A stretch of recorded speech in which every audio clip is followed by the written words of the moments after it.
Hello student, पिछली class में अपनों ने लैंगिक जनन के बारे में पढ़ा था। ठीक, पुष्पीय जो प्लांट है, ठीक, फ्लावरिंग जो प्लांट है उनमें लैंगिक जनन किस प्रकार होता है, ऑर्थोपैजी पादपों में लैंगिक जनन किस प्रकार होता है, इस बारे में अपनों ने पढ़ा था। और अपनों ने जो पिछली क्लास में जो लास्ट टॉपिक किया था वो था पुष्प एक रूपांतरित पर्रो है। ठीक, एक बार मैं उसको कैसा रिवाइज कर दूं फिर अपने आगे बढ़ेंगे। तो अपनों ने पिछली क्लास में किया था पुष्प एक रूपांतरित पर्रो है। ठीक, तो जो पुष्प है वो रूपांतरित पर्रो है, मॉडिफाइड शूट है। ठीक, क्यों? क्योंकि जो पुष्पवृंत है, ठीक, जो पुष्पवृंत है उसमें पर्व संधियां पास पास आ जाती है और पर्व छोटे हो जाते हैं, और पर्व संधियों से पुष्पीय उपांग विकसित होते हैं। पुष्पीय उपांग, ठीक, जिनको अपने कहते हैं फ्लोरल लीफ, फ्लोरल लीफ। ठीक, ये पुष्पीय उपांग चार प्रकार के होते हैं: कैलिक्स, कोरोला, एंड्रोसियम और गाइनोसियम। ठीक, ये दो तो होते हैं स्टेराइल, बंद है, और ये दो होते हैं फर्टाइल। ठीक, यानी कैलिक्स और कोरोला युग्मक निर्माण की प्रक्रिया में भाग नहीं लेते हैं, इसलिए ये बंद है, स्टेराइल है, और एंड्रोसियम और गाइनोसियम ये फर्टाइल है। क्योंकि ठीक, लैंगिक जनन के दौरान जो युग्मक बनेंगे, युग्मकों को बनाने का काम एंड्रोसियम और गाइनोसियम का होगा। ठीक, नर युग्मक एंड्रोसियम बनाएगा और मादा युग्मक गाइनोसियम। तो अब अपने को पता चल गया है कि पुष्प रूपांतरित पर्रो है। ठीक, क्योंकि जो पर्रो होता है ना, ठीक, उसमें पर्वसंधियां होती है, और जो पुष्पवृंत है उसमें भी पर्वसंधियां हैं। पर्रो में पर्वसंधियां तुलनात्मक रूप से दूर दूर होती है, पर्व थोड़े लंबे होते हैं। पुष्पवृंत में पर्वसंधियां पास पास होती है, इस कारण पर्व छोटे हो जाते हैं। ठीक, जो पर्व होता है वहां पर पर्वसंधियों से पत्तियां विकसित होती है। यहाँ पर यानी पुष्पवृंत में जो पर्वसंधियां हैं उनसे पत्तियां तो विकसित नहीं होती है, लेकिन पत्तियों जैसी स्ट्रक्चर, ठीक, या रूपांतरित पत्तियां विकसित होती है, जिनको अपने कहते हैं पुष्पीय उपांग, ठीक, या फ्लोरल लीफ। और ये चार प्रकार के हैं पुष्पीय उपांग: कैलिक्स, कोरोला, एंड्रोसियम और गाइनोसियम। ठीक, कैलिक्स, कोरोला स्टेराइल और एंड्रोसियम और गाइनोसियम फर्टाइल है। तो अब अपने बात करेंगे इनके बारे में, कैलिक्स, कोरोला, एंड्रोसियम और गाइनोसियम के बारे में, इनकी डिटेल चलेगी। अब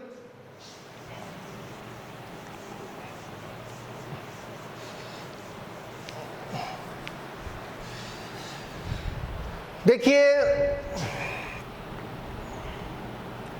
एक डायग्राम बना रहे हैं अपने।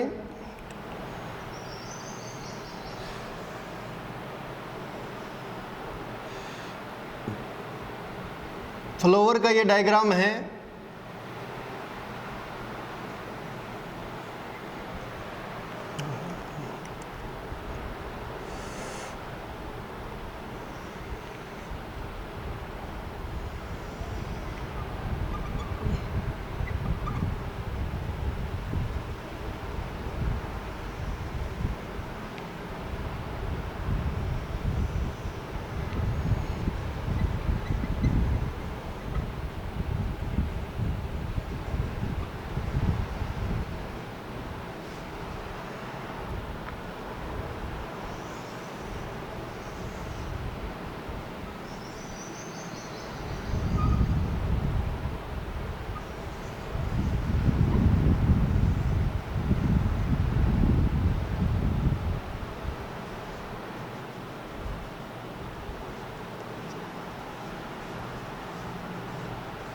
तो ये एक अपनों ने प्रारूपिक फ्लावर का डायग्राम बनाया है।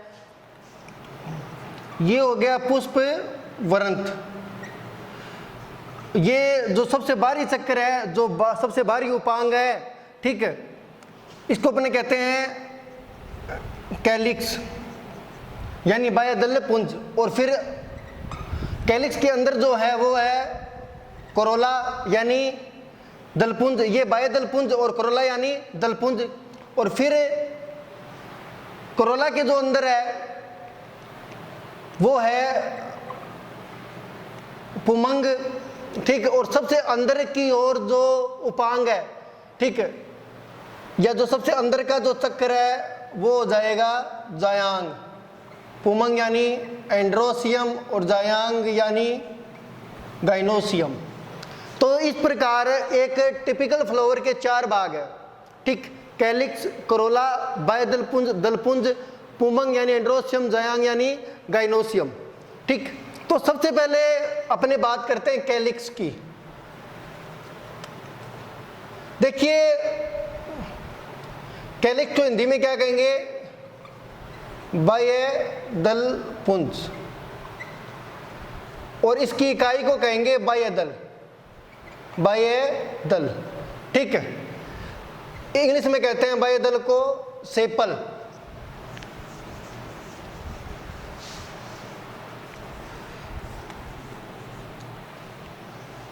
और जो बाह्य दलपुंज है या जो बाह्य दल है वो कलिका अवस्था में पुष्प की सुरक्षा करता है। कलिका अवस्था में पुष्प के आंतरिक भागों की सुरक्षा करता है, आंतरिक भागों की सुरक्षा करता है। जो बाह्य दल है वो कलिका अवस्था में पुष्प के आंतरिक भागों की सुरक्षा करता है। अब देखिए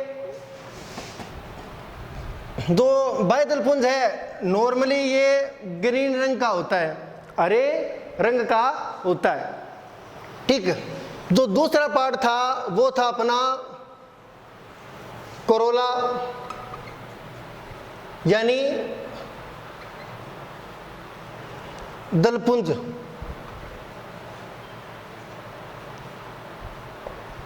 और इसकी जो इकाई है वो है दल, इंग्लिश में कहते हैं पेटल, ठीक। और ये जो दल होते हैं ये रंगीन होते हैं, और रंगीन होने के कारण, ठीक, परागण हेतु कीटों को आकर्षित करते हैं। परागण हेतु कीटों को आकर्षित करते हैं। तो जो दलपुंज है यानी जो कोरोला है, ठीक, ये रंगीन होता है, ठीक। कोरोला जो दलपुंज है इसकी इकाई दल होगी पेटल, और दल या जो दलपुंज है वो रंगीन होगा। और काम क्या इसका? परागण हेतु कीटों को आकर्षित करना, ठीक। जो परागण है वो अपने लैंगिक जनन में आगे पढ़ेंगे। लैंगिक जनन की जो प्रक्रिया है, ठीक, उसमें परागण एक चरण है, वो आगे देखेंगे अपने कि परागण क्या है, कितने प्रकार का होता है, ठीक। परागण की मेथड क्या क्या है वो आगे देखेंगे, ठीक।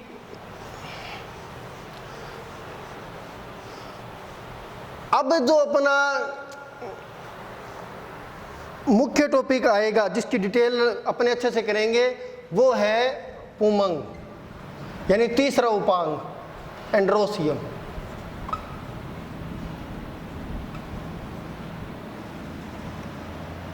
देखिए जो पुष्प है, पुष्प का जो नर जननांग है,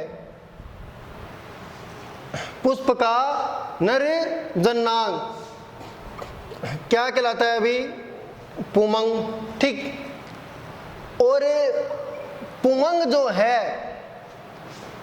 वो कई पुंकेसरों से मिलकर बना होता है, कई पुंकेसरों से। तो अपने कह सकते हैं कि पुमंग की इकाई कौन हो गई? पुंकेसर हो गई। क्या हो गई? पुंकेसर, ठीक। तो पुमंग की बात करें तो जो पुष्प में जो नर जननांग है, ठीक, नर जननांग को अपने कहते हैं पुमंग यानी एंड्रोसियम। और पुमंग की इकाई क्या है? पुंकेसर। यानी जो पुमंग है वो कई पुंकेसरों से मिलकर बनेगा, या कई पुंकेसरों के समूह को अपने कहते हैं पुमंग, ठीक। अब देखिए अगर अपने बात करें पुंकेसर की, पुंकेसर की, तो एक पुंकेसर के 3 भाग होते हैं। एक पुंकेसर के 3 भाग होते हैं। पहला है एंथर यानी पराग कोश।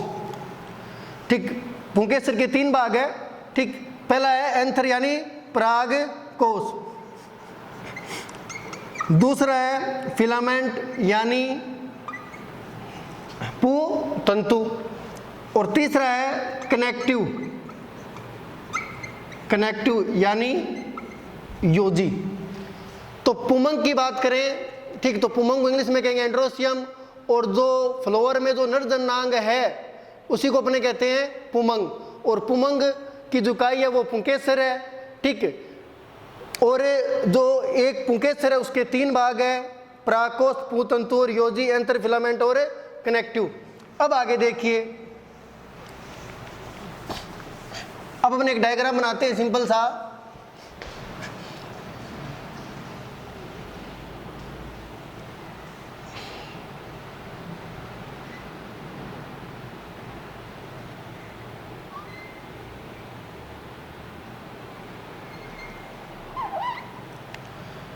ये जो डायग्राम बनाया है ये अपनों ने बनाया है स्टेमन का। स्टेमन का मतलब हिंदी में पुंकेसर। ठीक, और इसके 3 भाग है, जैसे कि मैंने आपको पहले बताया था। ये जो सबसे नीचे आपको दिखाई दे रहा है एक तंतुरूपी जो स्ट्रक्चर, धागे सदृश जो स्ट्रक्चर दिखाई दे रही है, इसको कहेंगे फिलामेंट। ठीक, हिंदी में कहेंगे पुतंतु। ये है एंथर यानी पराग कोश। अब देखिए कि ये जो एंथर है ना, इसमें आपको 2 पालियां दिखाई दे रही है। ठीक, लेफ्ट और राइट। ये दोनों पालियां एक बंदे उत्तक के द्वारा जुड़ी होती है। ठीक, दोनों पालियां एक बंदे उत्तक, ठीक, बंदे स्टेराइल, जिसको अपने कहते हैं कनेक्टिव। तो इस पुंकेसर यानी स्टेमन के 3 भाग हो गए, फिलामेंट यानी पुतंतु, एंथर यानी पराग कोश, और पराग कोश में 2 पालियां हैं। ठीक, और दोनों पालियां एक बंदे उत्तक स्टेराइल टिश्यू के द्वारा जुड़ी होती है। ठीक, जिसको अपने कहते हैं कनेक्टिव, हिंदी में कहेंगे योजी। हिंदी में क्या कहेंगे? योजी। अब देखिए जो परागकोश है, ठीक, जो परागकोश है इसमें 4 लघु बीजाणु धानियां होती है। भी 4 लघु बीजाणु धानियां होती है। जो एक परागकोश होता है, एक टिपिकल परागकोश एंथर, उसमें 2 पालियां होगी। ठीक, और प्रत्येक पाली में 2 लघु बीजाणु धानियां होती है। तो एक परागकोश में कितने लघु बीजाणु धानियां होगी? 4 लघु बीजाणु धानियां।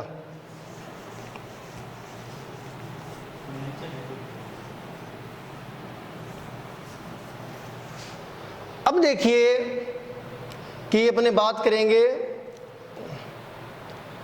स्टेमन की, और स्टेमन के बारे में मैंने आपको क्या बताया था कि स्टेमन में जो मेन पार्ट है वो क्या अपना एंथर।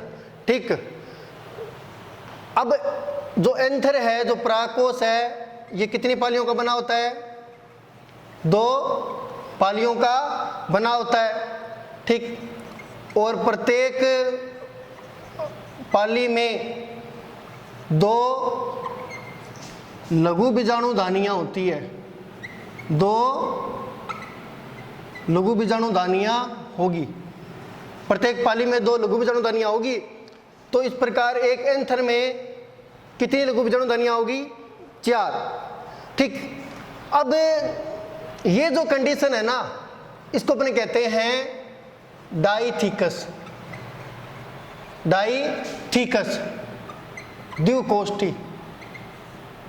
ठीक, यानी एंथर हो गया, एंथर 2 पालियों में बंटा हुआ है, ठीक, और प्रत्येक पाली में 2 लघु बीजाणु दानियां हैं, ठीक। तो टोटल लघु बीजाणु दानियां कितनी होगी एंथर में? 4। एंथर की यह अवस्था डायथिकस कहलाती है, द्विकोष्ठी, ठीक। एक अवस्था और भी आती है मोनोथिकस, मोनोथिकस, ठीक है। तो ये डायथिकस और मोनोथिकस है ना, वो अपने थोड़ा सा आगे देखेंगे डिटेल में विद डायग्राम। एक बार इसको अपने छोड़ते हैं।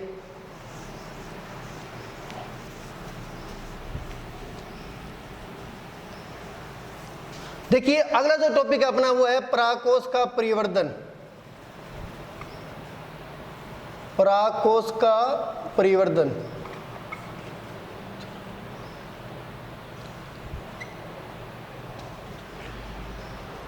देखिए जो परागकोश है इसका परिवर्धन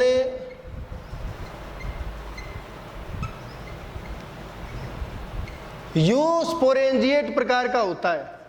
जो परागकोश है उसका परिवर्धन यूस्पोरेंजिएट प्रकार का होता है। हिंदी में कहते हैं सुबीजाणुधानीय परिवर्धन, सुबीजाणुधानीय परिवर्धन।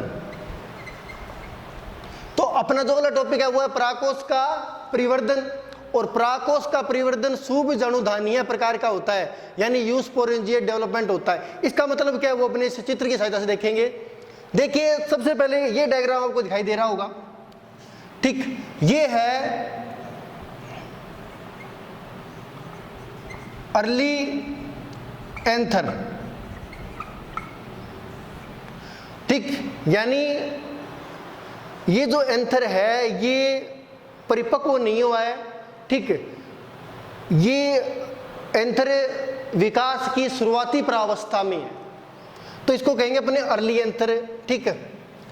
अब देखिए जो सबसे बाहर की ओर आपको जो एक आवरण दिखाई दे रहा है ये है एपिडर्मिस का, एपिडर्मिस।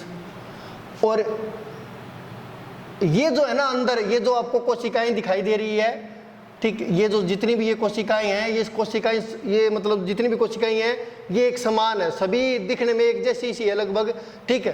तो ये है homogenous mass of cell, homogenous mass of cells. तो देखिए जो प्रारंभिक अवस्था है, ठीक, परागकोश की जो प्रारंभिक अवस्था है, या जिसको अपने कह सकते हैं अर्ली एंथर, यानी ऐसा एंथर जो परिपक्व नहीं हुआ है, जो विकास की शुरुआती या प्रारंभिक अवस्था में ही है, ठीक। तो इस अपने बात करें अर्ली एंथर की, तो यहां पर अपने को 2 चीजें दिखाई दे रही है। सबसे अंदर आप देखोगे, यानी जो मतलब यहां पर देखोगे अंदर की तरफ, या ठीक, तो आपको दिखाई देगा ये होमोजेनस मास ऑफ सेल, समांगी कोशिकाओं का समूह है, या कोशिकाओं का समांगी समूह है, ठीक, समांगी समूह है लिख सकते हो आप, ठीक। यहाँ पर जो कोशिकाएं हैं वो एक समान है, इनमें कोई अंतर नहीं है, तो इसको कह सकते हैं अपने समांगी पिंड या समांगी मास, होमोजेनस मास ऑफ सेल्स। और ये जो होमोजेनस मास ऑफ सेल्स है, यानी जो समांगी जो स्ट्रक्चर है वो एपिडर्मिस के द्वारा घिरी हुई है, ठीक। अब अगले स्टेप में देखिए क्या होगा, ये मान लीजिए और इसको मान लीजिए बी। अगले स्टेप में क्या होगा कि जैसे 4 कोणों पर, समझ सकते हैं अपन इस तरह डायग्राम से कि 4 कोणों पर, ठीक, यहां पर 4 कोशिकाएं विभेदित होगी, 4 कोशिकाएं विभेदित होगी, जिसको अपने कहते हैं आर्किस्पोरियल सेल, ठीक। ये जो सेल्स है ना, ये इनको अपने कहेंगे आर्किस्पोरियल सेल्स, ठीक। देखिए जो होमोजेनस मास ऑफ सेल्स है, ठीक, ये जो कोशिकाओं का जो समूह है ना, यहाँ पर जो कोशिकाएं हैं, ठीक, यहाँ पर बहुत सारी कोशिकाएं हैं, 1000, 2000, 10,000 जितनी भी मान लीजिए, तो यहाँ पर 4 कोशिकाएं थोड़ी अलग हो जाएगी बाकी कोशिकाओं से, यानी वो 4 कोशिकाएं विभेदित हो जाएगी, ठीक। तो ये 4 कोशिकाएं मैंने शो कर दी है 4 कोनों पर, और इनको कहते हैं अपनी आर्किस्पोरियल सेल। क्या कहेंगे? Archesporial cell. और हिंदी में कहते हैं परपसु कोशिकाएं। हिंदी में क्या कहेंगे? परपसु कोशिकाएं। परपसु कोशिकाएं, ठीक। अब देखिए ये जो आर्किस्पोरियल सेल है, या जो ये सेल्स है, ये क्या करेगी? आर्किस्पोरियल सेल, ठीक, 4 आर्किस्पोरियल सेल होगी अपनी, ठीक। अब देखिए जो आर्किस्पोरियल सेल है उसमें परिणत विभाजन होगा। परिणत, ठीक। परिणत विभाजन क्या होता है? जैसे अपनी बात करें, जैसे ये मान लीजिए एपिडर्मिस है, ठीक, और ये कोई आर्किस्पोरियल सेल है, तो परिणत विभाजन का मतलब इस तरीके से विभाजन, ठीक। ये परिणत होता है या परिणतिक होता है, ठीक, परिणत या परिणतिक। ये जो विभाजन है ना इस तरीके से जो हुआ है, ये परिणतिक है, और इसको कहते हैं अपने अपनतिक, ठीक। तो इस तरह 2 विभाजन हो गए, परिणतिक और अपनतिक, ठीक। तो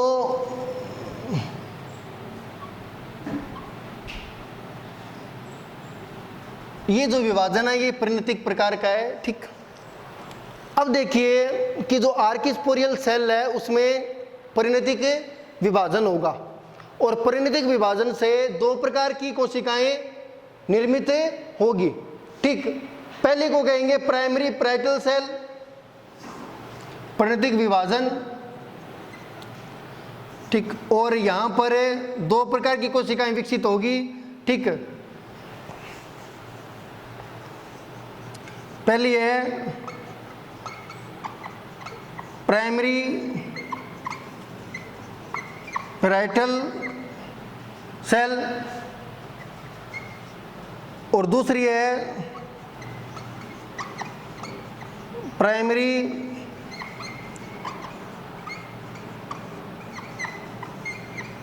स्पोरोजिनस सेल, ठीक। जो प्राइमरी पैरेटल सेल है ये बनाएगी वाल, भित्ति का निर्माण करेगी, और जो प्राइमरी स्पोरोजिनस सेल है ये बनाएगी स्पोरोजिनस टिश्यू, स्पोरोजिनस टिश्यू। तो देखिए आर्किस्पोरियल सेल जो है उसमें परिणतिक विभाजन होगा, ठीक। और परिणतिक विभाजन के फलस्वरूप 2 तरह की सेल बनेगी, प्राइमरी पैरेटल सेल और primary sporogenous cell. Primary parietal cell से बनेगी भित्ति, वाल, और ये जो भित्ति है ना, ठीक है, ये 4 स्तरीय होगी भी, जो वाल है वो 4 स्तरीय होगी। 3+1 लिख दिया, वो आगे देखेंगे क्यों लिखा है। और जो प्राइमरी स्पोरोजिनस सेल है, ठीक, जो बीजाणुजन कोशिका, हिंदी में कहेंगे बीजाणुजन कोशिका, प्राथमिक बीजाणुजन कोशिका। प्राइमरी का मतलब प्राथमिक, प्राथमिक बीजाणुजन जो कोशिका है उसमें बारी बारी समसूत्री विभाजन होंगे, जिसके फलस्वरूप बीजाणुजन उत्तक बनेगा या स्पोरोजिनस टिश्यू बनेगा। तो देखिए कि ये आर्किस्पोरियल सेल है, ठीक। अब आर्किस्पोरियल सेल में विभाजन हुआ, परिणतिक विभाजन हुआ, 2 तरह की सेल बनी, ठीक। प्राइमरी पैरेटल सेल यानी प्राथमिक भित्ति कोशिका, प्राइमरी पैरेटल सेल प्राथमिक भित्ति कोशिका, इससे बहुस्तरीय भित्ति बनेगी, ठीक, बहुस्तरीय भित्ति, 4 स्तरीय भित्ति हो जाएगी। और प्राइमरी स्पोरोजिनस सेल है उसमें समसूत्री विभाजन होगा तो बीजाणुजन उत्तक यानी स्पोरोजिनस टिश्यू बनेगा, ठीक। अब देखिए ये जो लिखा है मैंने 4 स्तरीय, जो वाल है वो 4 स्तरीय होगी, तो जो 4 स्तरीय वाल है उसमें कौन कौन सी लेयर्स होगी। ठीक, 4 स्तरीय है तो उन 4 स्तरों के नाम क्या होंगे या किस तरह की लेयर्स होगी वो मैं लिख देता हूं। सबसे बाहर जो ऑलरेडी अपनों ने देख ली, ठीक, जो एक लिखा है वो इसके लिए है एपिडर्मिस। एपिडर्मिस। जो बाकी की 3 है वो इससे विकसित हो जाएगी। एपिडर्मिस तो ऑलरेडी थी, जो बाकी की 3 है वो इससे विकसित हो जाएगी। ठीक, तो उसमें अंदर की तरफ आएगी एंडोथीसियम। एंडोथीसियम, उससे अंदर मिडिल लेयर, मिडिल लेयर, उससे अंदर टेपिटम, और बीच में होगा अपना स्पोरोजिनस टिश्यू। Sporogenous tissue. ठीक, यानी जो परागकोश की भित्ति है ना वो तो 4 स्तरीय होगी। ठीक, एपिडर्मिस, एंडोथीसियम, मिडिल लेयर और टेपिटम। ठीक, एक तो ऑलरेडी थी एपिडर्मिस, तो अपन ने शुरू में यहाँ पर शो किया है, ये तो शुरू से ही है। बाकी जो 3 लेयर है ना वो बनेगी प्राइमरी पैरेटल सेल से। ठीक, तो प्राइमरी पैरेटल सेल जो है वो वाल बनाएगी। ठीक, और यहाँ पर जो वाल बनेगी उसमें 3 लेयर बनेगी, टेपिटम, मिडिल लेयर और एंडोथीसियम। ठीक, और एक वाल जो ऑलरेडी थी। ठीक, तो इस प्रकार ये जो अपनी स्ट्रक्चर है यानी जो परागकोश है ना, जो एंथर है ना, ठीक, वो 4 लेयर से घिरा हुआ होगा। तो ये चीजें यहाँ पर हैं, और सबसे अंदर स्पोरोजिनस टिश्यू बीजाणुजन उत्तक। अब देखिए आगे,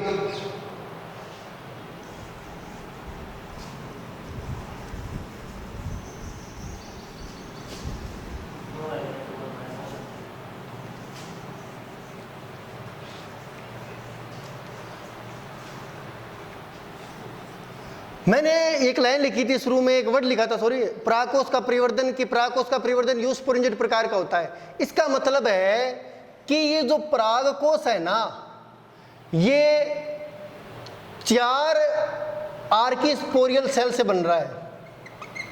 4 आर्किस्पोरियल सेल, यानी परागकोश के परिवर्धन में एक से ज्यादा आर्किस्पोरियल सेल भाग ले रही है। जब परागकोश का परिवर्धन, ठीक, एक से अधिक आर्किस्पोरियल सेल या परपसु कोशिकाओं के द्वारा होता है ना, तो उस प्रकार का जो परिवर्धन है वो यूस्पोरेंजिएट होता है। ठीक, एक होता है लेप्टोस्पोरेंजिएट, एक होता है यूस्पोरेंजिएट। तो लेप्टोस्पोरेंजिएट में तो एक ही कोशिका से स्ट्रक्चर बनती है जो भी बनना है, लेकिन यहाँ पर जो अपनी जो स्ट्रक्चर है यानी जो परागकोश है, इसके निर्माण में 4 कोशिकाएं भाग ले रही है। 4 परपसु कोशिकाएं या 4 आर्किस्पोरियल सेल भाग ले रही है, एक से ज्यादा भाग ले रही है ना, तो इस कारण ये जो परागकोश का परिवर्धन है ये है यूस्पोरेंजिएट। आज के लिए इतना ही, बाकी करेंगे कल।